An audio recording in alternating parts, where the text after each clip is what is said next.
오늘은 성령 강림 주일입니다. 성령 강림 주일은 이 구약의 새 절기하고 관계가 있습니다.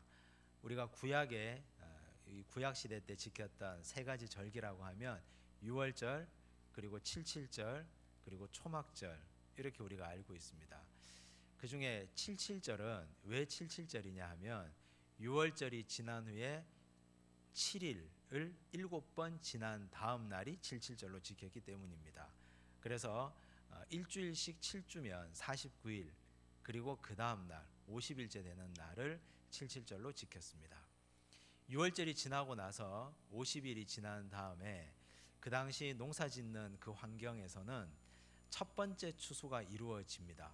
그래서 칠칠절 때 첫 열매를 가지고 하나님께 드렸습니다. 그래서 그 칠칠절을 다른 말로 초실절이다, 그렇게도 얘기했습니다. 첫 번째 열매로 하나님께 드렸다. 그런데 다른 말도 있습니다. 칠칠절, 초실절의 다른 말, 오순절이라고도 하죠. 왜냐하면 50일이니까 10일이 5번 반복되니까 오순 해서 오순절입니다. 우리는 칠칠절, 초실절, 오순절을 다르게 알고 있는데 이거 다 같은 날입니다. 신약 시대 때 오면 예수님이 6월절에 어린 양으로 십자가에 달려 돌아가셨습니다. 예수님이 6월절에 달려 돌아가시고, 그리고 나서 예수님의 제자들이 마가의 다락방에서 성령을 받은 그때가 바로 칠칠절, 즉 오순절 때였습니다. 그래서 우리는 오순절 성령 강림 사건이라고 이야기하는 겁니다. 그때부터 오순절은 성령 강림절이 되었습니다. 그래서 이번에 우리가 3월 27일을 부활주일로 지켰습니다. 부활주일 이후에 7주가 바로 오늘 5월 셋째 주일입니다. 그래서 오늘이 성령 강림주일, 성령 강림절로 지킵니다. 그래서 이 성령 강림절은 이전 구약 시대 때는 칠칠절이요, 또 신약 시대 때는 오순절입니다. 그래서 오늘은 우리가 성령 강림절로 지키면서 성령에 대해서 함께 묵상하고 나누어 보려고 합니다. 성령이라고 하면 많이들 들어보셨고 성령을 사모하는 분들도 많이 계십니다. 그런데 성령에 대해서는 오해가 이해보다 더 많은 것 같습니다. 주로 어떤 오해들을 가지고 있느냐 하면 성령은 하나님 아버지, 그리고 아들 예수님, 그 다음에 오는 꼴찌다. 성령은 1등, 2등, 3등 중에 3등이고 꼴찌다. 오해십니다. 왜 오해냐? 하나님, 예수님, 성령님이 다 동일하신 삼위일체 하나님 아버지이시기 때문입니다. 그리고 또 성령에 대한 오해는 우리가 지금 성령 시대를 살고 있는데 나는 지금보다 구약에 태어났으면 좋았을걸. 구약 시대 때는 성경에 보면 하나님이 직접 사람과 대면해서 말씀하십니다. 아담에게 그랬고, 모세에게도 그랬고, 노아에게도, 그리고 다윗에게도 하나님이 직접 말씀하신 게 많이 나옵니다. 하나님이 직접 활동하셨으니까. 그래서 나도 구약시대 때 태어났더라면 하나님과 직접 마주대해서 궁금한 거 묻기도 하고 잘못했으면 혼나기도 하고 그랬을 텐데, 지금 태어나서 하나님 얼굴도 못 보고 이게 지금 뭔가 신앙생활 하는 것 같지 않다. 또 어떤 분은 나는 예수님 시대 때 태어났으면 좋았을까. 그랬으면 내가 몸이 아픈데 직접 따라다니며 예수님 옷자락도 만지고 병 낫게 해달라고 했을 텐데 지금 태어나서 나는 예수님 제자도 되지 못하고 지금 좀 아쉽다. 그런 분들이 계실 텐데 저는 지금 태어난 게 천만다행이라고 생각합니다. 왜냐하면 구약시대 때 우리가 태어났더라면 구약시대 그 수많은 사람들 가운데 그 수많은 인구 비례해서 내가 과연 아브라함처럼 그렇게 살 수 있을까? 내가 과연 다윗처럼 그렇게 하나님 마음에 합한 자로 될 수 있을까? 하나님이 구약시대 수많고 많은 사람들 중에 직접 현현에서 만난 사람들은 성경에 나오는 단 몇 분밖에 없습니다. 과연 나는 그분들의 믿음과 같은 믿음을 그 당시 보여줄 수 있었을까? 저는 자신이 없습니다. 예수님 시대라면 저는 예수님 제자들처럼 되기보다 오히려 예수를 십자가에 못 박아라, 바라바를 석방하라 했던 변덕스러운 군중의 하나가 되지 않았을까? 예수님 제자처럼 예수님을 목숨 걸고 따라다닌 제자 중에 한 사람이 되기보다는 예수님을 배반한 유다처럼 되기가 쉽지 않았을까? 그런 의미에서 본다면 오늘 이 은혜의 시대, 이 교회 시대, 성령 시대에서 우리가 살고 있으며 우리 심령에 성령 하나님을 모시고 사는 것이 얼마나 은혜이고 얼마나 귀한 일인지 저는 지금 태어난 것이 천만다행이라고 생각합니다. 여러분들은 어떠실지 모르겠습니다. 오늘 우리가 또 성령에 대해서 많은 분들이 내가 그러면 과연 성령이 마음에 임한다고 했는데 나는 성령을 모시고 사는 자인가? 나는 성령을 받은 자인가 하는 고민을 하는 분들이 꽤 많이 계십니다. 어떤 분들은 나는 병 고침의 은사도 없고 나는 방언도 하지 못하고 나는 미래를 보는 예지력도 없고 나는 그런 특별한 은사가 없으니 성령이 나에게 임하지 않은 것이 분명하다. 그렇게 오해하는 분들이 계십니다. 그래서 이번에 소나무 뿌리 하나 뽑겠다고 내가 어디 산에 올라가서 열심히 성령을 달라고 해서 내가 특별한 은사를 하나 받아서 내가 성령이 임한 걸 증거 삼겠다는 분들도 제가 많이 봤습니다. 그런데 오늘 성경에 보면 성령은 그렇게 임하는 것이 아니라 성령께서는 이런 자 이미 우리에게 임하셨는데 이런 자에게 성령이 확증하신다 하는 걸 우리에게 보여주고 있습니다. 오늘 이 본문 말씀을 통해서 그럼 나는 진짜 성령 받은 자인가? 성령께서 나와 동행하고 계신가 하는 걸 함께 살펴볼 수 있기를 바랍니다. 8절과 9절 말씀입니다. 8절 9절 함께 읽겠습니다. 그가 와서 죄에 대하여 의에 대하여 심판에 대하여 세상을 책망하시리라. 죄에 대하여라 함은 그들이 나를 믿지 아니함이요. 성령은 세 가지 책망의 기능을 하시는데 죄에 대해서, 의에 대해서, 심판에 대해서 책망을 하십니다. 그 중에 첫 번째, 죄에 대해서 책망하신다. 이 말씀이 무슨 말씀이냐 하면 우리가 내 마음에 성령이 이미 임한 분들은 자꾸만 찔림이 있습니다. 마음에 성령이 임한 분들은 특별히 언제 찔림이 있느냐? 이럴 때, 예배 드릴 때, 하나님의 말씀을 들을 때, 성경을 읽을 때, 기도할 때 하나님의 말씀은 이렇게 얘기하는데 내가 그렇게 살지 못했구나. 마음이 자꾸 찔립니다. 그리고 기도할 때 자꾸만 내가 잘못한 게 생각이 납니다. 내가 사람들한테 불필요하게 화냈던 것, 내가 사람들한테 불필요하게 잘못했던 것, 그런 것들이 자꾸 생각나서 마음이 찔립니다. 마음에 찔림이 있습니다. 성경을 읽을 때도 그렇습니다. 한 절 한 절 읽을 때마다 내가 자꾸 괴롭습니다. 이렇게 살면 안 되는데 하는 마음이 자꾸만 우리 마음속에 생깁니다. 그러면 내 마음속에는 성령께서 일하고 계신다. 우리가 성령을 어떤 외적인 은사로 판단해야 될 것이 아니라 내가 하나님 앞에 예배드리고 기도하고 찬양하고 하나님을 늘 사모하고 나아가는데 그런데 자꾸 찔림이 있다.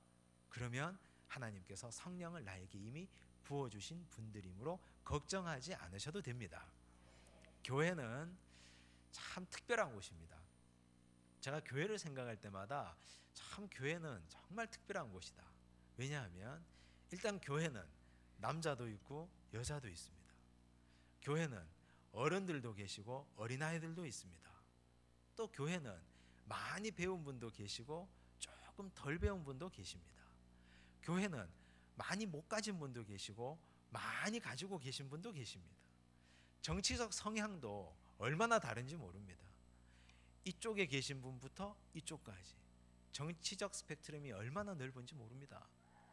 한 가지 이슈를 가지고 생각하는 사고의 방법들이 굉장히 다른 분들이 교회에 다 모여 있습니다. 그런데 참 특별하고 희한한 것은 하나님의 말씀을 우리가 들으면 그 말씀이 우리의 심령에 각자 다르게 역사하신다는 사실입니다. 그건 다른 방법으로는 설명할 길이 없습니다.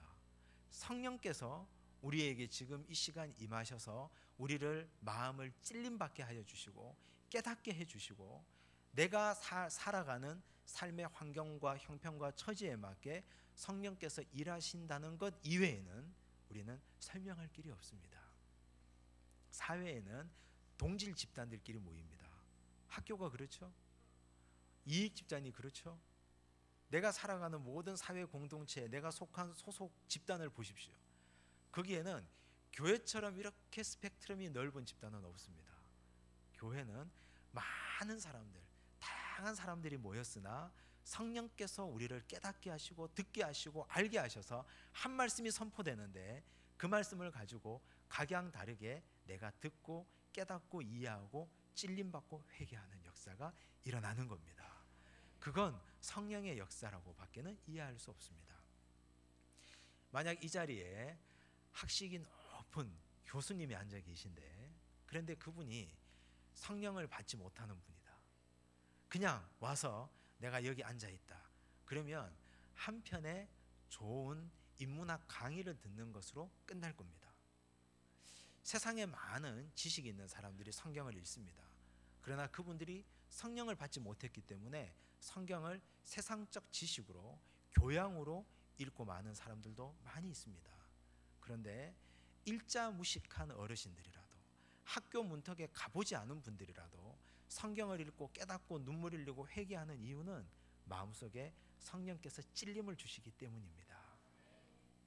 그런데 찔림을 받았다고 해서 다 성령 받은 분들은 아닙니다. 사도행전 2장 37절 말씀에 보면 우리 베드로가 설교한 이후에 또 청중들의 반응을 이야기합니다. 그들이 이 말을 듣고 마음에 찔려 베드로와 다른 사도들에게 물어 이르되 형제들아 우리가 어찌할꼬 하거늘. 베드로가 설교했는데 사람들이 설교를 듣고 마음에 찔렸습니다. 그리고 나서 회개의 영이 일어났습니다. 우리가 어찌할꼬, 내가 어떻게 하여야 이 악한 죄에서 내가 구원받을까, 우리가 어찌할꼬. 그런데 사도행전 7장 54절에 보면 마음에 찔리긴 했으나 전혀 다른 반응을 보이는 분들도 있습니다. 그들이 이 말을 듣고 마음에 찔려 그를 향하여 이를 갈거늘. 스데반 집사님의 설교를 듣고 유대인들이 마음에 찔렸는데 이를 갈았습니다. 스데반을 향하여 돌을 던집니다. 결국 스데반 집사님을 돌에 맞아 죽게 만들고 말았습니다. 하나님의 말씀을 듣고 마음에 찔리고 그 찔린 말씀을 듣고 내가 회개하는 데까지 나아가게끔 한다면 그건 이미 내 마음속에 성령이 임재하고 임하신 증거입니다. 또 두 번째 우리에게 성령이 계신 증거를 찾자면 10절 말씀입니다. 함께 읽겠습니다. 의에 대하여라 함은 내가 아버지께로 가니 너희가 다시 나를 보지 못함이요. 의가 있느냐, 의인의식이 있느냐 하는 얘기입니다. 오늘 제가 여러분들의 여기서 누구 하나를 이름을 불러서 누구 집사님 의인이십니까 죄인이십니까 이렇게 묻는다면 당혹스럽겠죠. 의인이라고 하기에는 어제 지은 죄가 생각나고 또 별로 죄 짓지 않고 살아가도 의인이라고 대답하기에는 좀 교만스러운 것 같고, 죄인이라고 대답하기에는 또 죄인은 아닌 것 같고, 그래서 이게 대답하기가 굉장히 애매한 질문입니다. 그런데 정말 우리가 의인의식을 가지고 살아가야 됩니다. 왜냐하면 이 질문에 대한 올바른 대답은 예, 저는 의인입니다. 저는 예수님 만나기 전에는 죄인이었으나 예수님 만나고 예수의 피가, 예수의 능력이, 예수님의 보혈의 공로가 나를 둘러싸고 난 이후부터는 나는 그때부터 의인이 되었습니다. 그러므로 저는 지금 예수의 십자가의 공로 아래 있기 때문에 나는 의인입니다. 그렇게 대답할 수 있어야 됩니다. 성령이 내 마음속에 임재하시면 이런 의인됨의 의인의식이 자리 잡게 됩니다. 누가 나를 너는 죄인이라고 얘기해도 나는 예수의 피 아래에 있기 때문에 나는 의인이다. 나는 지금 이 세상을 떠나도 천국에서 눈뜰 수 있다. 나는 하나님을 아버지라 부르고 예수 그리스도를 구원의 주로 고백하기에 나는 의인이다. 이 의인의식이 성령이 나에게 임한 증거입니다. 출애굽할 때 10가지 재앙을 하나님께서 이집트에 허락하셨습니다. 10번째 재앙이 장자의 죽음입니다. 장자가 죽을 때 하나님께서 이스라엘 백성들에게 명령하셨습니다. 양을 잡아라. 양을 잡아서 좌우 문설주와 임방의 피를 바르라. 그리고 그 안에 들어가서 앉아 있으라. 그러면 죽음의 사자가 지나갈 것이다. 유월절 규례입니다. 그런데 전과 20범인 사람이, 흉악무도한 죄인이 피를 바르고 그 집안에 문 안에 들어가 있었다고 합시다. 죽음의 사자가 잡아갔을까요? 지나갔을까요? 지나갔죠. 지나갔습니다. 그런데 정말 법 없이도 살 만한 사람, 나는 법 없이 산다, 나는 정말 손에 피 하나 묻히지 않고 나는 지금까지 깨끗하게 살아왔다. 그런데 양은 왜 잡아? 아깝게. 그리고 그냥 그날 밤에 편안하게 주무셨더라면 그 다음날 아침 어떻게 됐을까요? 죽음으로 발견되었습니다. 우리 하나님의 죽음의 사자가 지나가는 건 그 안에 있는 사람이 죄인이냐 의인이냐, 그 안에 있는 사람이 흉악한 사람이냐 그렇지 않느냐, 그걸 보고 지나가고 또 잡아가고가 아니라 하나님께서는 피만 보고 지나가시는 겁니다. 피, 예수 그리스도의 어린 양의 피, 예수 그리스도의 보혈의 피, 그 공로 의지해서 지나가는 겁니다. 우리가 피 아래 있을 때 우리는 죽음을 보지 않고 사망에서 생명으로 옮김받는 의인이 되는 겁니다. 그러므로 오늘 이 성령 강림 주일을 맞이하면서 나는 의인입니다. 나는 예수 그리스도의 피의 공로 아래 있기 때문에, 나는 십자가 아래 있기 때문에 누가 뭐라 해도, 사탄이 나에게 너는 죄인이야, 내가 어제 네가 한 일을 알고 있는데 라고 얘기해도 내가 하나님 앞에 나가서 회개하고 죄사함 받으면 나는 다시 의인이다. 의인의식을 가지고 살아갈 수 있기를 바랍니다. 세 번째 11절 말씀입니다. 함께 읽겠습니다. 심판에 대하여라 함은 이 세상 임금이 심판을 받았습니다. 이 세상 임금이 심판을 받았습니다. 이건 종말신앙을 얘기합니다. 세상에 종말을 겪지 않는 사람은 아무도 없습니다. 누구나 다 죽습니다. 누구나 다 이 땅에 와서, 요즘 100세 시대라고 하지만 100세까지 산다고 해도 그 이상 살 수 없고 세상을 떠날 수밖에 없습니다. 또 우리가 만약 오래오래 산다고 하더라도 예수님께서 공중에 구름 타고 천사장의 호령 소리와 나팔 소리로 오셔서 세상의 종말을 선포하시면 세상이 끝나는 거죠. 예수님이 재림하시든 아니면 내가 이제 이 땅에서 내 생명을 다하든 어쨌든 세상의 종말은 반드시 오게 되어 있습니다. 우리가 성령으로 내가 산다는 것, 성령께서 나와 함께 한다는 건 반드시 종말은 온다. 그걸 늘 기억하고 사는 사람이 성령과 함께 동행하는 사람입니다. 세상의 여러 악한 사람들은 어떻게 살아갑니까? 자기 죽을 줄 모르고 살아갑니다. 마치 종말이 오지 않을 것처럼, 마치 세상이 영원할 것처럼, 내가 갖고 있는 이 건강이 영원할 것처럼, 내가 누리는 권세가 영원한 권세인 것처럼, 내가 누리는 이 부가 천년만년 갈 것처럼 그렇게 살아갑니다. 불쌍하고 아쉽고 또 가련한 인생들입니다. 우리 예수님께서 종말에 대해서 이렇게 말씀하셨습니다. 그 시와 때는 나도 모르고 천사들도 모른다. 하늘에 계신 내 아버지께서만 아신다. 우리는 항상 종말을 하나님께서만 아시기 때문에 언제 이 종말이 닥칠지 모르는 상태에서 살아가는 존재입니다. 세상의 많은 사이비 이단들 종말의 날짜를 맞추려고 합니다. 이날, 이때, 이 시간에 세상은 종말이 온다.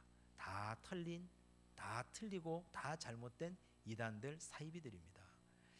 하나님 입장에서 한번 생각해 보십시오. 하나님이 만약 마음을 먹었습니다. 내가 이날, 이때, 이 시간에 내가 재림하고 세상의 종말을 선포하겠다. 하나님이 마음을 먹었어요. 근데 정말 우연스럽게 어떤 이단이 그날을 맞췄습니다. 예고합니다. 하나님도 자존심이 있지 그날 오시겠습니까? 하나님 불쾌하지 않겠습니까? 성경에 그렇게 말씀하셨는데, 성경에 그렇게 예고했는데, 성경에 하나님께서 반드시 그 때와 그 시와 그 장소, 그 모든 일은 아버지만 아신다고 했는데 하나님이 어떻게 그때 오시겠습니까? 1년 뒤에 오시든 6개월 일찍 오시든 한 주 늦추시든 하나님은 무조건 그 시와 때를 혼자만 아시는 영역으로 남겨놓으십니다. 참된 종말 신앙을 가지고 살아가는 사람들은 어떤 사람일까요?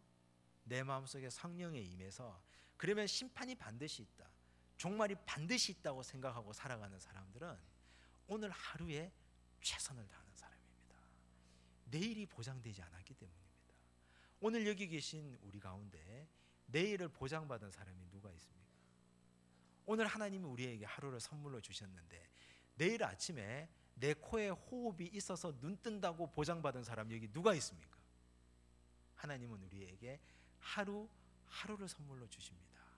그럼 오늘 종말을 살아가는 우리는 오늘 하루 최선 다해서 살아가야 됩니다. 마치 내일이 오지 않을 것처럼 오늘 하루 최선 다해서 살아가고 오늘 하루 해야 될 일을 내일로 미루며 살면 안 됩니다. 오늘 하루 영혼들을 만나며 열심히 전도하고 살아가고 오늘 하루 기도해야 될 일 열심히 기도하고 살아가고 오늘 하루 하나님께서 나에게 맡겨주신 이 직분 열심히 섬기며 살아가야 됩니다. 그래야 우리가 하나님이 나를 불현듯 부르실 때, 호련히 하나님이 나를 부르실 때 하나님 보좌 앞에 가서 하나님 저는 후회할 것이 없이 열심히 살다가 왔습니다 이렇게 얘기할 것 아닙니까? 또 참된 종말 신앙을 가지고 살아가는 사람들은 모든 사람들을 사랑하고 삽니다. 언제 우리가 종말을 맞이할지 모르기 때문에. 9.11 테러 사건 때 사람들이 그 무너져가는 빌딩에서 불타가는 그 건물에서 빠져나오지 못하면서 가족들에게 남긴 마지막 메시지들, 사랑하는 아내에게, 남편에게, 자녀에게, 부모에게, 이웃에게, 형제에게 한 마지막 말들, 사랑한다는 말입니다. 사랑한다, 미안하다, 고맙다. 세월호 사건 때 우리 그 아이들이 그 배에서 마지막 생명을 다해가면서 남긴 마지막 부모들에게 남긴 메시지, 미안합니다, 사랑합니다 하는 이야기들입니다. 오늘 우리가 형제들과 사랑하는 이웃들과 자녀들과 함께 사랑한다는 메시지들을 함께 나누며 살 수 있어야 됩니다. 우리 예수님께서 바울의 입을 빌어서 하신 말씀, 분을 내어도 해가 지도록 분을 품지 말라고 하신 이유가 오늘이 해가 떨어지고 나면 그 다음날 해가 뜰 때까지 우리의 생명이 붙어 있을지 우리의 생명이 다할지 모르는데 어떻게 분을 품고 잠자리에 들겠습니까? 사랑한다고 사람들에게 얘기하고 가족들에게 표현하고 원수 맺고 살지 않고 사랑을 표현하고 실천하며 사시기를 바랍니다.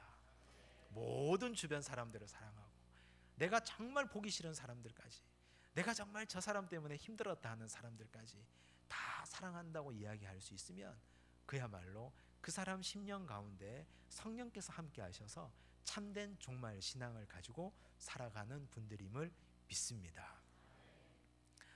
오늘 우리가 성령 강림 주일을 맞이하면서 내 속에 성령께서 과연 임재해 계신가, 나는 성령과 함께 동행하는 자인가 하는 걸 함께 살펴봤습니다. 어떤 이는 나는 방언을 하니, 어떤 이는 나는 병 고치는 은사가 있으니, 어떤 이는 나는 미래에 대한 예지력이 있으니 성령과 함께한다. 천만의 말씀입니다. 그런 외적인 은사는 하나님이 주셨다가 거두어 가시기도 합니다. 방언을 하다가 하지 못하는 사람, 통역을 하다가 못하는 사람, 병 고치는 은사가 있다가 하나님이 가져가는 사람 주변에 얼마든지 많이 있습니다. 외적인 성령의 은사는 하나님이 주셨다가 거두어 가시기도 합니다. 교회의 덕을 세우기 위해서 사용하지 않을 때 하나님은 취하십니다. 그러나 하나님께서 우리 내면에 주신 임재하시는 성령의 능력, 그 능력이 우리에게 임하고 나면 우리는 예배드릴 때 하나님의 말씀을 읽고 들을 때마다 마음에 깊은 찔림이 있습니다. 그 찔림을 가지고 하나님 앞에 내가 어찌하여야 이 찔림에서 해방될까 기도하고 회개하는 자인 줄 믿습니다. 성령이 내 마음에 임하면 나는 죄인의식이 아니라 의인의식을 가지고 살아갑니다. 전에는 죄인 되었으나 예수 그리스도의 보혈의 능력 아래 나는 의인입니다. 고백하며 살아가는 존재인 줄로 믿습니다. 또 우리가 성령과 함께하면 참된 종말신앙을 가지고 오늘 하루 최선 다해서 살아가고 마치 내일이 오지 않을 것처럼 모든 사람들과 함께 사랑하고 사랑을 실천하고 고백하며 살 줄로 믿습니다. 그런 성령과 함께 아름다운 동행을 하시는 우리 중앙의 백성들 되시기를 바랍니다. 기도하겠습니다. 하나님 감사합니다. 우리에게 성령을 주시니 감사합니다. 120명의 주의 제자들이 마가의 다락방에서 간절하게 엎드리고 기도했을 때 하나님께서 성령을 부어주시고 성령을 통하여 죄를 깨닫게 하시고 찔리게 하시고 하나님 앞에 회개하게 하여 주시며 또한 의인됨의 고백을 함께 하도록 주님 도와주신 것 감사합니다. 참된 종말신앙을 가지게 하여 주시며 그 종말신앙을 가지고 오늘 하루 최선 다하며 살게 하여 주시고 또한 우리가 모든 주변 사람들을 아끼고 사랑하며 살게 하여 주시니 감사합니다. 우리 모두가 그런 인생 살게 하여 주시옵소서. 모든 말씀 예수님 이름으로 기도드리옵나이다. 아멘.